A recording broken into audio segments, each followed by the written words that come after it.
Est-ce que la République est compatible avec la République? C'est la question que nous allons poser aujourd'hui et à laquelle nous allons tenter de répondre. En tout cas, moi, je vais tenter de vous apporter des réponses et du moins vous faire réfléchir. Alors, qu'est-ce que la République?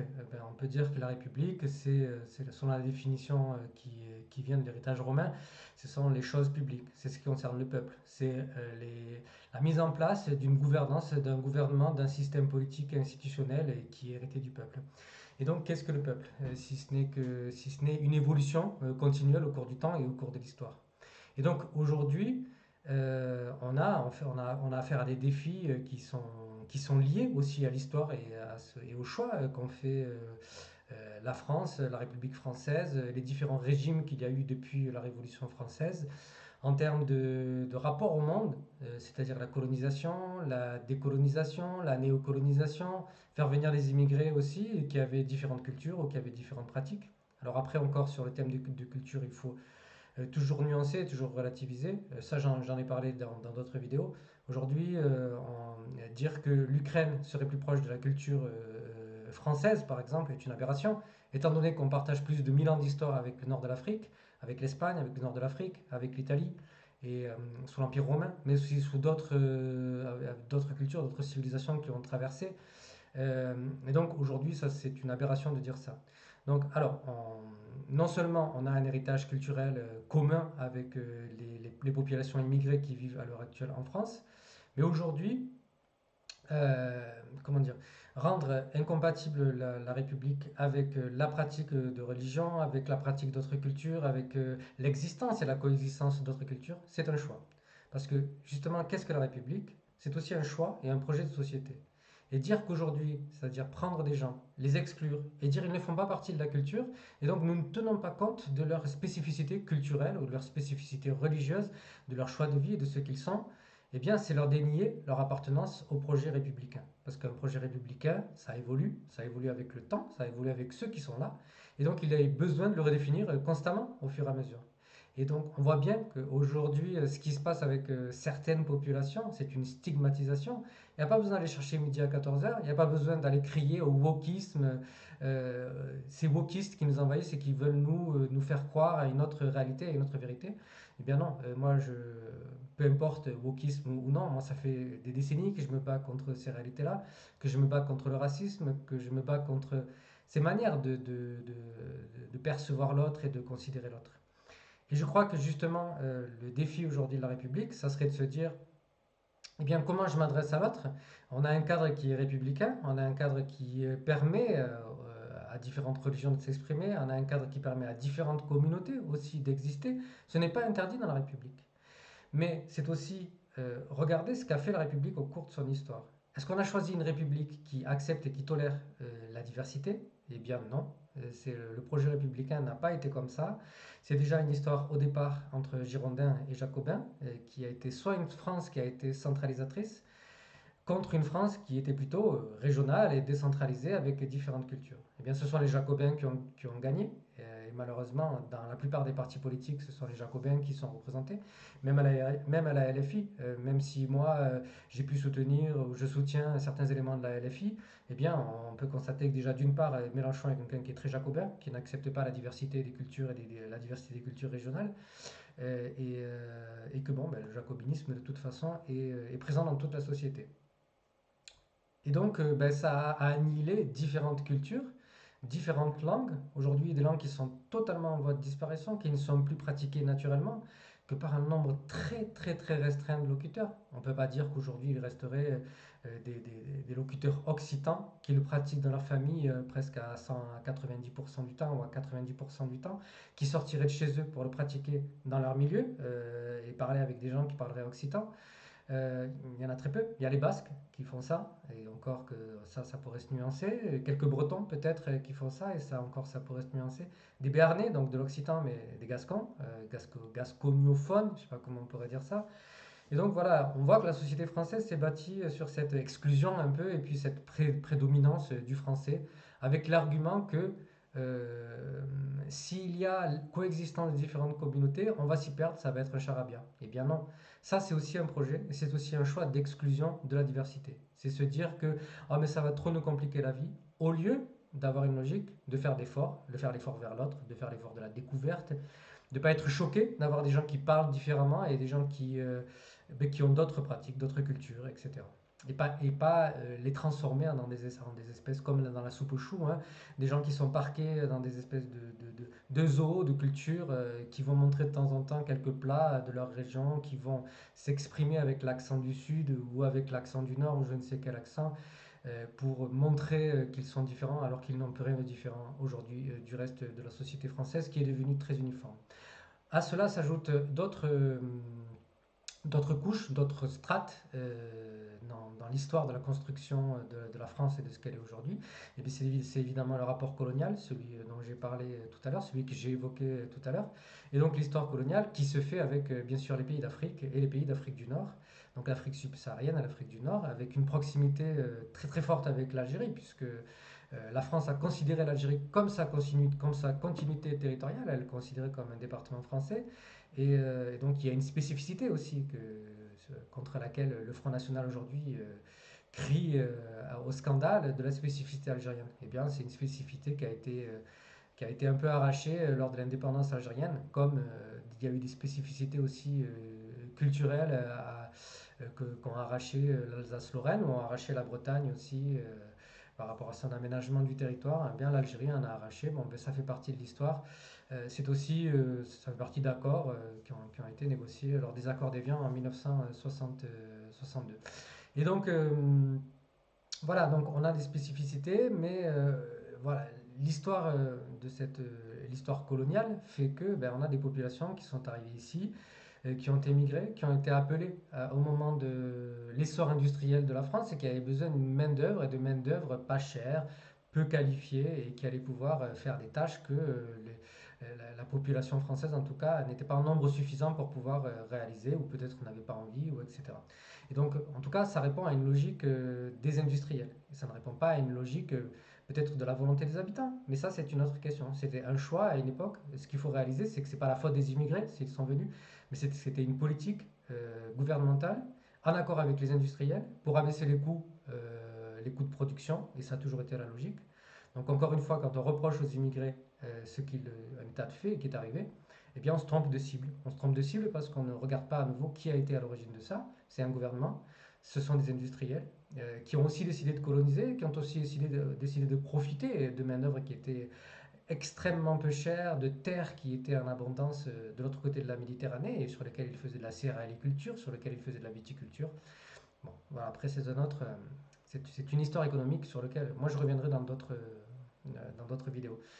Par contre, ce que je veux dire, c'est que voilà, la réalité, c'est qu'il ben, y a d'autres populations qui sont venues ici. Ces populations-là ont vécu des situations difficiles avec des populations françaises dites de souche, d'autres qui se prétendent de souche, mais qui ne le sont pas plus finalement que les Algériens ou que les Marocains présents, voire même que les Algériens, puisque si ce sont des Espagnols ou des Italiens, eh bien, les Algériens ont été français jusqu'en 1962. Et donc, bon, voilà, ces histoires-là, en fait, n'ont finalement aucun intérêt de se dire de souche ou de pas de souche. C'est juste que dans la République, il n'y a pas de notion de race, il n'y a pas de notion d'antériorité. Il y a ceux qui sont là, qui ont la nationalité française, certains qui l'ont acquis par l'immigration, d'autres par des mélanges, d'autres par d'autres voilà, par d'autres moyens. Et donc on fait avec eux. Et si on décide de faire autre chose que ça, alors on exclut et on dénie leur citoyenneté française à ces gens-là. Et donc à ce moment-là, on rentre dans autre chose que la République, que ce qui a été décidé en tout cas dans la République, en tout cas le projet original à la base, de faire que tous les citoyens soient libres et égaux, et puis soient fraternels aussi. Et ce n'est pas du tout le cas. Donc, le rapport aujourd'hui que la République française avec l'islam, parce qu'il faut le dire carrément, c'est avec l'islam que la République française a un problème, est un rapport qui est hérité d'une longue histoire, avec beaucoup de fantasmes sur un islam qui voudrait envahir la France. Des fantasmes qui n'ont pas de réalité scientifique, hein, parce que qu'aujourd'hui les racistes amènent des preuves sur un projet qui serait manifesté par les musulmans, par l'islam, pour transformer la France. Ils n'en ont pas. Alors, en science, ce dont on se sert, ce sont par exemple, pour démontrer quelque chose, c'est quand quelque chose se répète, ce qu'on appelle les processus itératifs. des schémas, c'est-à-dire des choses qui sont déjà prouvées, qui sont déjà montrées, des mouvements, des phénomènes, des gens qui se réunissent par exemple, et qui vont dire oui, nous voulons transformer la France, oui, nous voulons convertir la France, oui, nous voulons occuper toute la France, oui, nous voulons faire ce grand remplacement. Eh bien, amener les preuves de ça. Pour l'instant, moi, ces preuves-là, je ne les ai pas et ils ne les ont jamais amenées. Parce que ce sont juste des preuves, même pas de preuves, ce sont juste des grandes déclarations qui sont faites par les mouvements d'extrême droite et qui sont reprises dans la population. Alors moi, par exemple, on vient souvent me reprocher que j'ai plutôt un style qui harangue les gens et qui accuse les gens, etc. Eh bien, oui, moi, j'appuie là où ça fait mal. Je vais pas dire aux gens, et je pense pas que c'est dans leur intérêt, je vais pas dire aux gens, eh bien, c'est bien ce que vous faites, ou alors leur trouver des excuses et leur dire, oui, mais ils sont comme ça, ils sont racistes parce que ben, c'est le contexte, parce qu'ils sont pauvres, parce qu'ils n'ont pas d'éducation. Ben, non, chacun fait son choix, chacun fait ses choix, et ils font le choix aussi d'être racistes, ils font le choix de ne pas s'éduquer, parce qu'on peut tous le faire, hein, je veux dire, moi, je ne crois pas en ces grandes différences d'intelligence que nous pourrions avoir. C'est juste une question de choix à un moment donné. Évidemment, c'est une question de contexte, une question d'accès aussi au savoir, mais c'est aussi une question de culture de non-savoir qui se pratique dans certaines classes, dans certaines familles, dans certaines populations, dans certains endroits, qui font que ben, ils ne le font pas et ils méprisent en fait le savoir et donc ils ne vont pas y accéder. Et ils entretiennent comme ça une espèce de spirale de milieu de non-savoir et où ils se flattent même de ça, et ils vont ridiculiser les gens qui viennent avec du savoir. Et ben donc après, il ne faut pas leur demander d'être des flèches, c'est pas des flèches. Donc ils font leur choix et qu'ils assument aussi leur choix. Et puis moi j'assume tout à fait de les traiter d'idiots, mais par contre ils peuvent être différents. Alors justement aujourd'hui je vais essayer d'avoir une approche plus pédagogique. Et pour vous dire, donc dans le rapport qu'a la République avec les musulmans notamment, dans cette peur qu'ils ont vis-à-vis des musulmans, qui ne repose sur rien, puisqu'il n'y a aucun musulman, enfin, aucun musulman, non, ça serait faux de le dire, mais il n'y a aucune formation, aucun groupe qui va dire on va transformer la société, on va. Voilà. Alors on va chercher des imams qui vont parler de telle ou telle chose, de vouloir montrer des mouvements de résistance par rapport à ces. Ben oui, et alors? Mais ça c'est très bien, mais moi j'encourage les gens à avoir des mouvements de résistance s'ils se sentent lésés, si, c'est même le principe de la démocratie et de la République. C'est-à-dire que si on est une communauté qui est lésée, si on est une minorité qui est lésée, eh bien, bah, il faut réagir et il faut avoir différentes pratiques revendicatoires. Les écologistes le font, des communistes le font, des gens d'extrême droite le font, malheureusement, parce que bon, ben, eux le font motivés par d'autres, par vraiment des motifs haineux. Et donc, ben, voilà, on a toutes ces possibilités qui sont offertes et qui ne devraient jamais être empêchées. Et en tout cas, moi j'encourage les gens à le faire, qu'ils puissent réagir. Et si c'est cet abaya, mettons ce problème avec les abayas, et même sur le voile, hein, parce que moi, depuis l'origine du voile, je trouve ça scandaleux de devoir obliger des gens à ôter leur voile s'ils ont envie de porter le voile. Mais ça, on a trouvé plein de raisons qui aujourd'hui ont été complètement démontées. On se rend compte que ces filles le portent parce qu'elles ont envie de le porter. Qu'il y en ait peut-être qui ne le portent pas. Eh bien alors, mettez en place des structures qui puissent écouter ces filles qui seraient peut-être obligées à le porter, plutôt que de les stigmatiser et de s'en prendre à ces filles-là. Parce qu'on ne s'en prend pas à des hommes, on s'en prend à ces filles. Et c'est ça qui est véritablement scandaleux. Euh, et donc moi, depuis l'histoire du voile, moi, je ne vois que des problèmes, je ne vois qu'une une stigmatisation. Et pour moi, je vois les racines, les origines avant ça. Ce n'est pas le voile le problème. Le problème, c'est les Arabes. Et c'est le problème d'une coexistence, d'une mentalité coloniale par rapport à ces Arabes qu'on ne supporte pas, qu'on n'accepte pas, qu'on ne veut pas voir qu'on ne veut pas voir. Voilà. Et donc moi, là où je ferais intervenir une pédagogie, c'est dans le rapport avec les Arabes. Parce que le problème, il est avec les Arabes, il n'est pas avec l'islam en fait. Et donc, et même par rapport à l'islam. Donc on va pas forcément séparer les deux, mais dans le rapport avec les Arabes. S'il y a quelque chose qui dérange, si par exemple, mettons, vous vous faites approcher par un arabe qui vous dit quelque chose, et si c'est un musulman et qui est en train d'essayer de vous faire de l'apologie de l'islam, et d'essayer de vous faire convertir à l'islam, eh bien dites-lui non. Vous n'allez pas vous entrer en combustion spontanée, vous n'allez pas vous transformer, vous n'allez pas porter 5 minutes après qu'il vous ait parlé, vous n'allez pas porter une djellaba.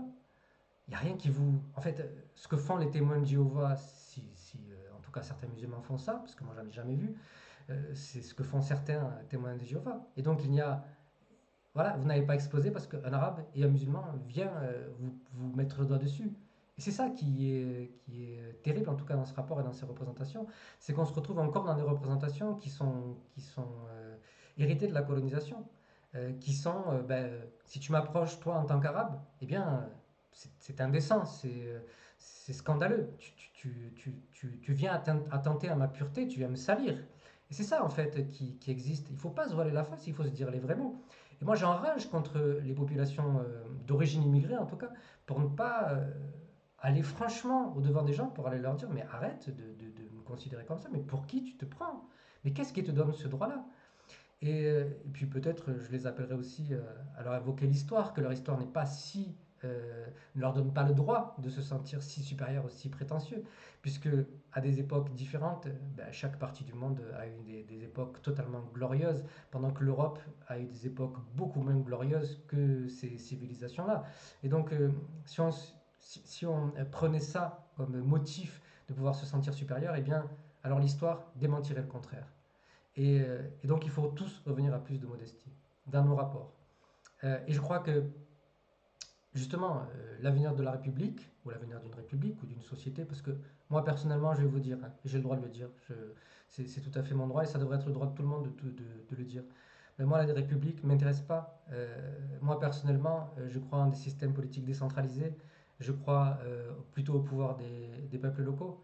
Le système tel qu'il est à l'heure actuelle, je le trouve pas adapté, et je trouve que il sert les intérêts de la bourgeoisie, il sert les intérêts des puissants, mais il ne sert pas l'intérêt à long terme, en tout cas des populations locales. Et puis, il est super discriminant. Il répond à l'orgueil de certains qui, justement, valorisent cette notion de culture française et de français de souche, alors que précisément, l'objectif de la République, c'était pas ça. La République est formée de tous ses membres constituants.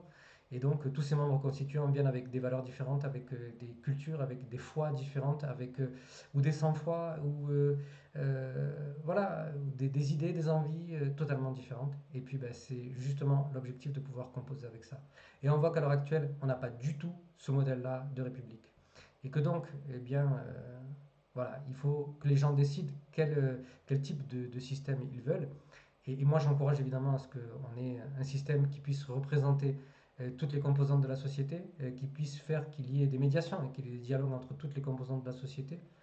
Et je ne crois pas que ça soit source de problèmes. Je crois que les sources de problèmes viennent quand il y a l'affirmation des intérêts qui sont des intérêts monétaires, qui sont des intérêts de pouvoir, et que des gens s'en servent. Et que ce n'est ni la religion, ni l'anti-religion qui a réussi à démontrer plus d'avantages euh, enfin, qui pose problème en réalité.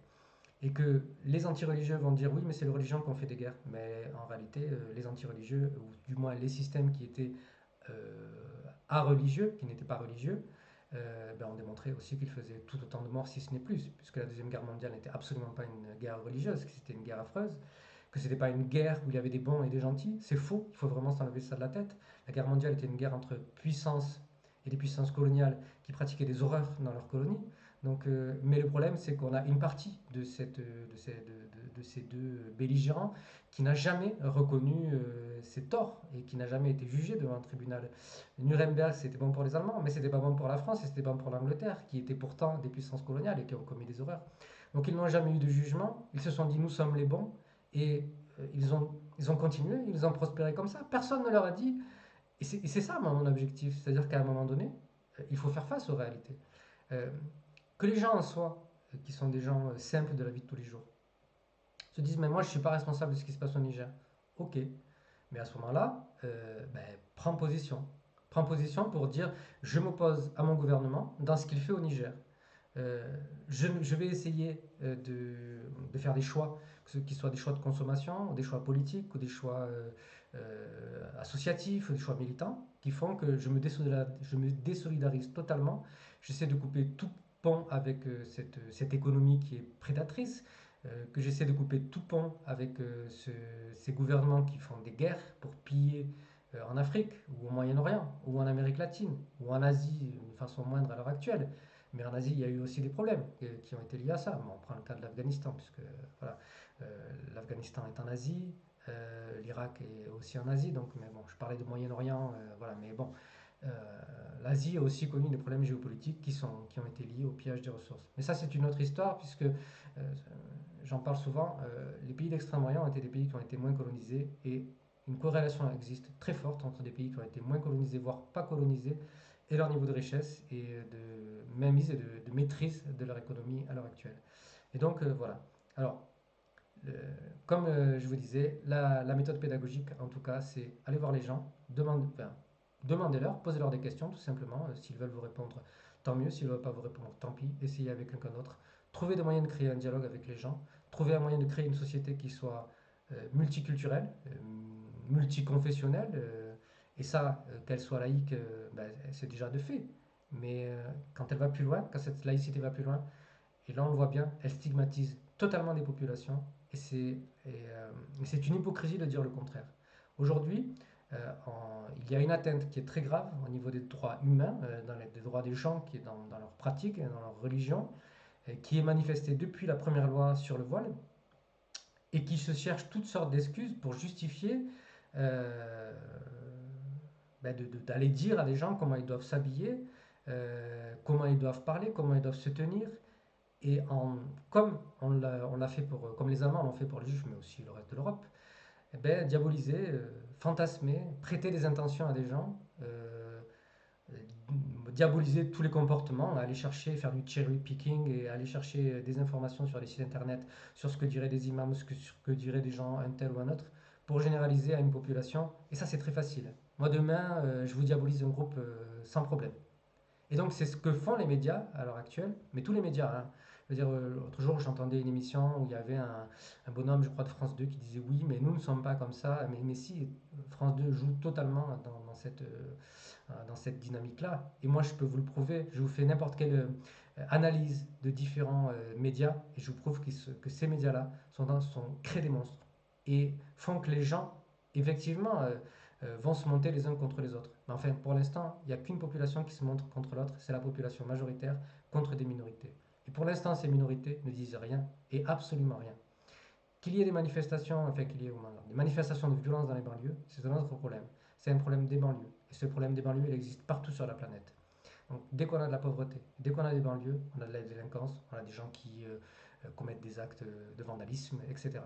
Mais les problèmes des banlieues n'est pas un problème d'organisation, en tout cas d'un mouvement qui voudrait revendiquer des droits et qui voudrait manifester plus de dignité. C'est pas le cas pour les banlieues, malheureusement, hein. Moi, j'aimerais beaucoup que ça se passe comme ça et qu'on ait un réveil à partir des banlieues. Moi, je rêverais même qu'à la limite, la transition sociale et écologique se fasse à partir des banlieues. Il y a un potentiel formidable à partir des banlieues.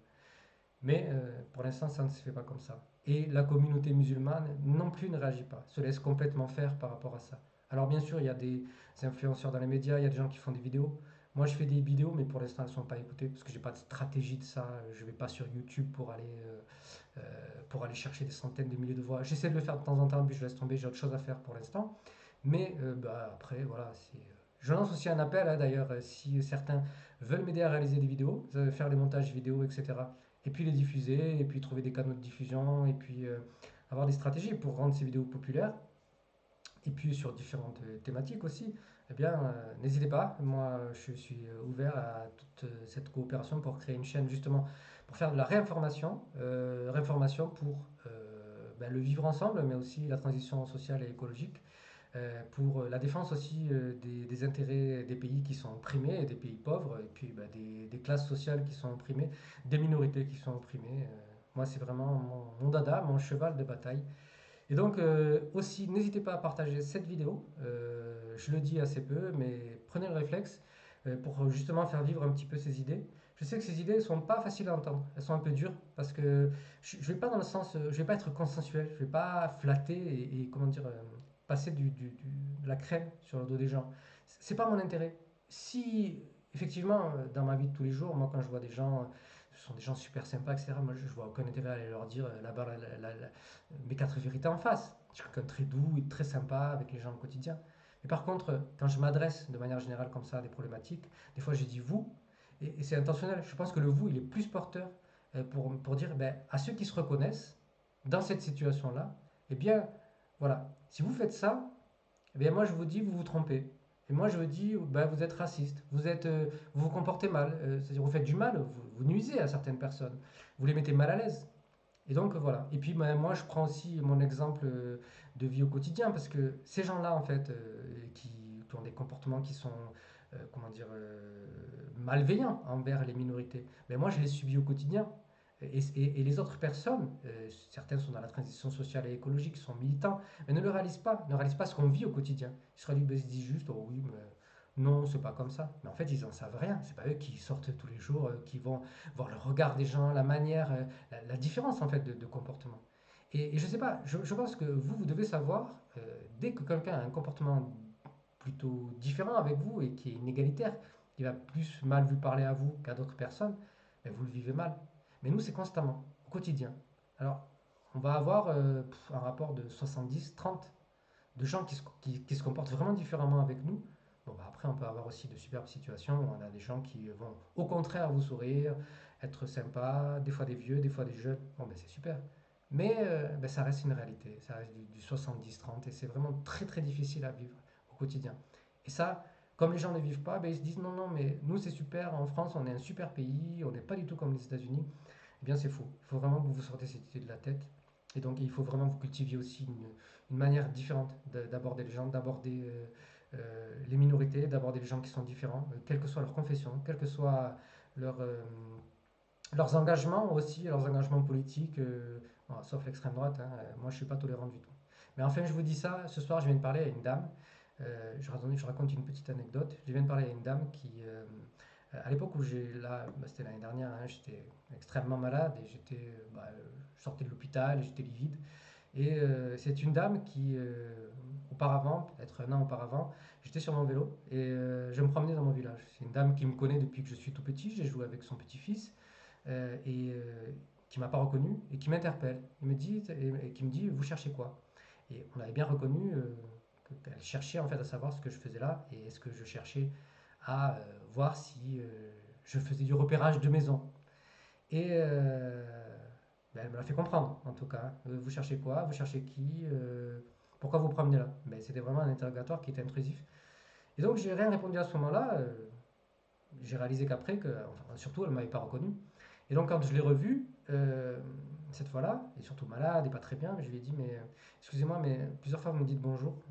Là, maintenant, vous me reconnaissez, mais vous vous rappelez qu'il y a un an, vous ne m'avez pas reconnu. Et vous m'avez pris pour je ne sais quoi, hein, un gitan, un roumain, je ne sais quoi qui passe par là et qui fait du repérage. Et ça, je n'apprécie pas que chez moi, parce que je suis sur la terre de mes ancêtres, hein, je n'apprécie pas que chez moi, vous en plus, venant d'ailleurs, mais ça je m'en fiche hein, au fond, hein, c'est vraiment pour contrer les racistes. Vous venant d'ailleurs, vous vous permettez chez moi, sur la terre de mes ancêtres, de venir me mettre moi mal à l'aise. Et ça, ben ça ne passe pas. Donc, euh, tant que vous faites ça, donc tant que vous ne reconnaissez pas vos torts, mais moi j'ai pas envie de vous dire bonjour. Arrêtez de me dire bonjour, j'ai pas envie de vous parler. Et donc cette dame en plus, bon, là moi je la revois ce soir, et je lui parle et je lui dis que, bah, parce que là aujourd'hui c'est passé un truc, il y a la grand-mère de mes, pas ma mère, mais la grand-mère de mes nièces, leur autre grand-mère est morte aujourd'hui, est décédée aujourd'hui. Et donc, bah, cette dame passe et c'est vrai que je voyais que plusieurs fois, elle a quand même continué à me dire bonjour. Bon, c'est une vieille dame, hein, elle a 89 ans. Et donc, je lui annonce que la grand-mère de mes nièces est morte et que voilà. Donc, elle vient me parler. Mais malgré tout, bon, ben, comme il y avait vous savez, les États comme la mort, c'est un peu des États limites qui font changer aussi la représentation des choses et qui des fois cassent un petit peu des barrières. Donc, je lui ai parlé. Je lui ai parlé. Voilà. Je suis capable aussi de parler de temps en temps à des racistes, euh, mais la plupart du temps, non. La plupart du temps, non. Et cette dame est capable de dire des choses horribles. Moi, quand elle m'avait parlé, quand justement je sortais de l'hôpital, etc., j'avais le visage livide et blême. Et elle m'a dit, mais qu'on était en train de discuter de cette chose qu'elle avait fait avant. Elle m'a dit, mais tu es moche. Mais ouais, tu es moche. Ben, super. Et c'était affreux. Mais moi, j'ai même rien répondu à ça parce que, bah, d'une part, bon, moi, je suis plus très jeune et je connais ma valeur et je connais et je sais ce que je vaux. Dans le sens où même si les gens me trouvaient pas beau, moi en tout cas, je m'aime comme je suis et ça fait longtemps. Ça fait très longtemps que je me suis accepté comme je suis. Je suis pas super grand comme garçon, mais j'aime bien mon visage, j'aime bien ce que je suis. Même âgé, même en vieillissant, hein, voilà. Si j'ai l'occasion un jour de vous montrer des photos, Je pense que ça a été plus le contraire. J'ai plus été harcelé par mon physique quand j'étais plus jeune plutôt que l'inverse. Aujourd'hui, peut-être que je souffle un peu et tant mieux. Mais en tout cas, c'était vraiment très bête de dire ça, surtout d'une dame âgée qui ressemble à rien, quoi. Je veux dire, à un moment donné, enfin si, elle est belle, certainement. C'est moi qui joue son jeu à vouloir dire qu'elle ressemble à rien. Elle est belle, moi je suis beau et peu importe, on s'en fout. Mais on voit la méchanceté des gens, en fait, et surtout cette méchanceté qui s'exerce ben, de manière raciste, parce que pour ces gens-là, en fait, tout ce qui est de couleur est pas beau. Et c'est ça qu'on vit ben, depuis longtemps, ces représentations-là qui sont complètement stupides. Bon, de cette femme-là en particulier, parce que moi j'ai pas vécu ces choses-là. Et d'ailleurs, quand j'étais plus jeune et même tout au long de ma vie, par rapport à mes origines, parce que moi j'ai des origines d'ici, mais j'ai des origines d'ailleurs. Je vais faire comme Haroun, hein, je vais pas dire mes origines pour entretenir le mystère. Certains les connaissent de toute façon. Mais en tout cas, je viens d'un espace géographique mondial, d'une région, d'une sous-région mondiale, où eh bien, ces représentations-là que pouvait avoir l'Occident de mocheté ou de laideur quand on ne vient pas d'Occident, eh bien, ça ne nous a jamais touchés. Parce qu'on s'aime bien et parce que je crois que notre civilisation elle est proche de l'Occident et qu'elle peut être aussi bête des fois et qu'elle avait aussi ce sentiment de supériorité et que moi ça ne m'a jamais affecté ce genre de choses. Mais justement en fait moi quand elle m'a dit ça je me suis mis à la place d'autres peuples. Je me suis mis à la place de peuples d'Extrême-Orient, je me suis mis à la place de peuples d'Afrique, peut-être même parfois de Maghrébins à qui on aurait pu dire ce genre de choses, alors que tous ces peuples-là sont superbes et qu'ils ont vraiment des gens qui sont superbes. Et voilà, enfin, ça faisait partie de ça. Après, elle m'a dit d'autres choses aussi sur les Africains, comme quoi les Africains sont vraiment pas comme nous et qu'ils sont pas compatibles avec nous et qu'ils sont vraiment des gens sauvages en fait, et etc. C'était affreux d'entendre ça, mais c'est vraiment des gens d'une autre génération aussi. Après, je veux pas dire que tous les gens de sa génération sont comme ça, mais voilà. Bon, ne rentrons pas dans les clichés, laissons la surprise aussi de laisser venir les gens qui viennent vous parler. Et, euh, et voilà.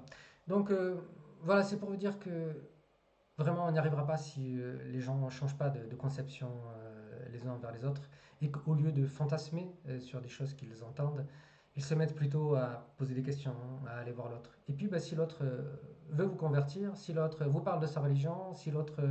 ben, il n'y a rien de mal, ça fait partie de la vie. Je crois que s'ils ont peur que les enfants se fassent convertir par les musulmans, ben, c'est peut-être que eux n'ont rien de très brillant à proposer comme projet en face. Et que ben, peut-être l'islam a des choses à proposer. Mais ça serait. Enfin, en quoi on a une espèce de réaction un peu comme à l'époque des sorcières ou l'hérésie ou. Enfin, tout ça, ça fait partie du contact humain. L'islam existe depuis longtemps. Et je crois qu'on a diabolisé l'islam justement par rapport aux colonisations. Mais aujourd'hui, il y a beaucoup de gens là, dans ces gens qui font partie aussi du développement personnel, qui idolâtrent tout ce qui se fait au Bhoutan, dans les pays bouddhistes, etc.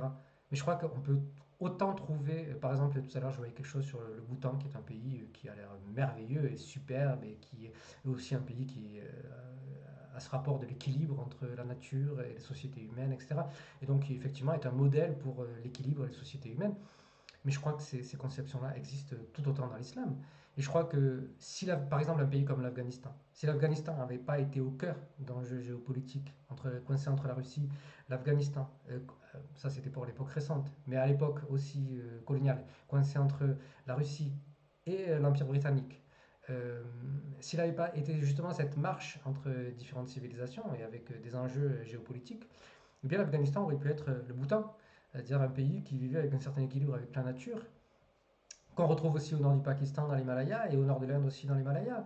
Ben parce que c'est l'endroit qui s'y prête et que ces civilisations-là, qu'elles soient musulmanes, qu'elles soient bouddhistes, ou qu'elles soient hindouistes ou shintoïstes, ou pas shintoïstes dans la région, excusez-moi, mais je cherche l'autre, Jain ou sikh, qu'on retrouve aussi dans ces régions-là, eh bien, je crois que de toute façon, ben, c'est aussi la culture du milieu, la culture de ces milieux montagneux.